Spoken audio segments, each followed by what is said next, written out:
Сәлем достар, менің каналыма қош келдіңдер. Бүгін сіздерге цомияның жасалу жолын үйретемін. Видеоны көрмес бұрын каналға жазылып, қоңырау жанына баса кетіңіз. Ең алдымен суға тұз қосып, қамырын тұзды сумен илейтін боламыз.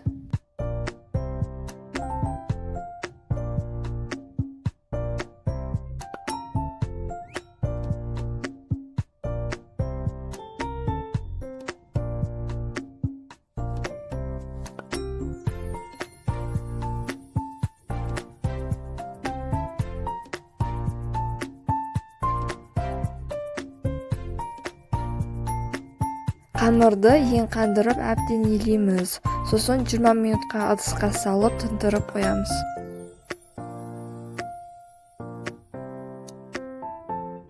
Жиырма минут өтті, ал енді қамырымызды алып шығып білтелейміз.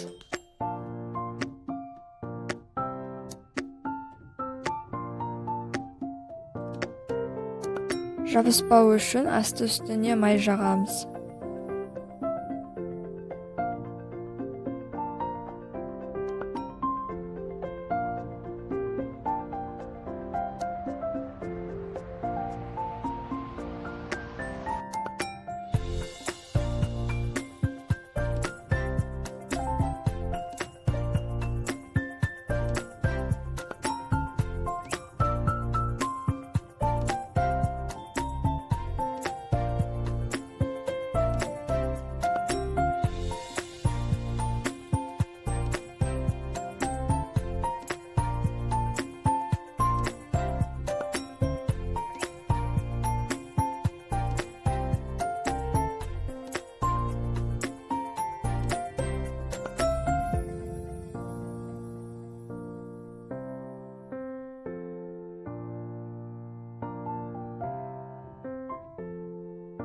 Білтелеген қамырымызды алып, осындай бөлшектерге бөліп, домалақтап, үстіне май жағып, қақпақпен жауып 20 минутқа тындырып қоямыз.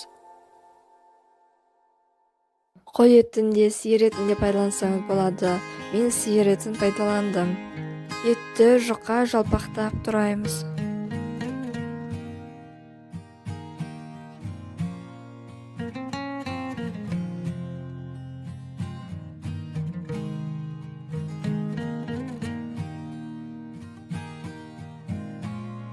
Етті турап болған соң, оны жұмсақ болу үшін бір қасық крахмал қосамыз. Және де етке дәм беру үшін соя тұздығынан аз мөлшерде қоссақ болады. Етті осылай араластырып қойып қоямыз. Ал енді көкөністерімізді дайындайық. Біз сарымсақ, имбир, қызыл бұрыш, кабачки, бұршақ, пияз және де балдыр көкті турайтын боламыз.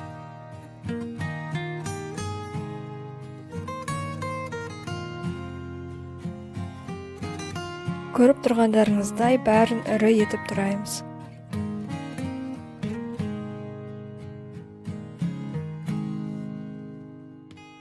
Тынып болған қамырымызды алып созамыз.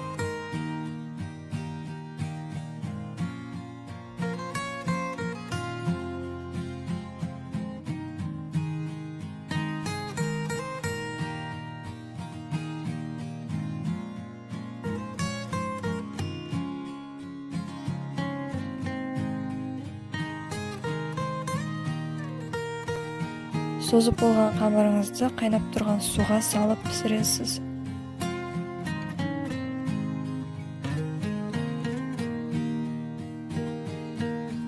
Суымыз қайнаған соң қақпағын ашып, араластырып сүзіп аламыз.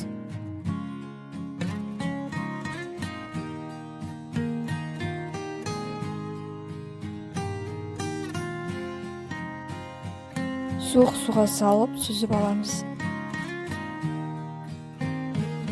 Сосын осындай ұсақтап кесеміз.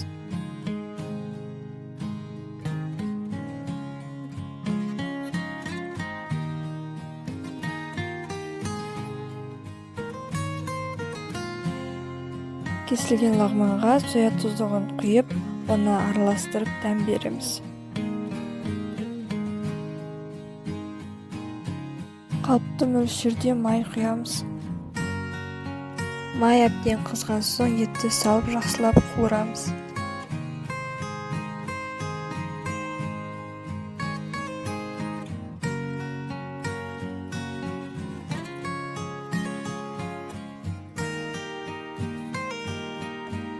Ет әбден қызарып піскенде үстіне имбир мен сарымсақты қосып қуырамыз. Үстіне пияз бен балдырбекті қосып қуырамыз.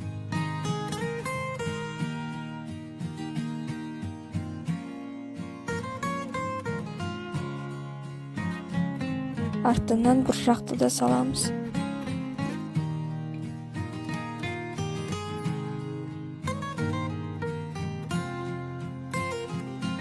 Аз мөлшерде бір қасық томат және де соя тұздығын араластырып қуырамыз.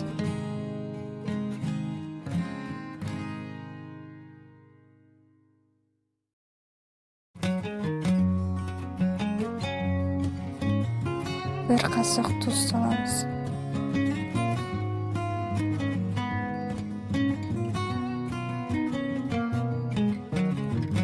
Туралған кабачкимізді қосамыз.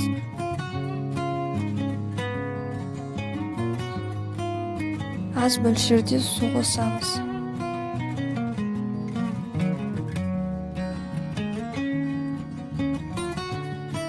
Ең соңында қызыл бұрыш пен жасыл бұрышымызды қосып, жақсылап қуырамыз.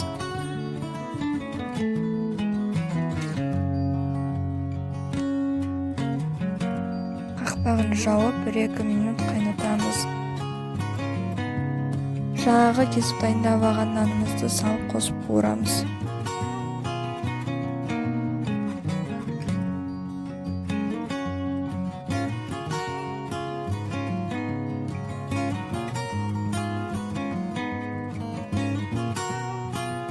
Міне біздің өте дәмді цоменіміз дайын болды. Маған дәмі сондай қатты ұнады. Видео ұнаса лайк басып, каналға жазыла кетіңіз.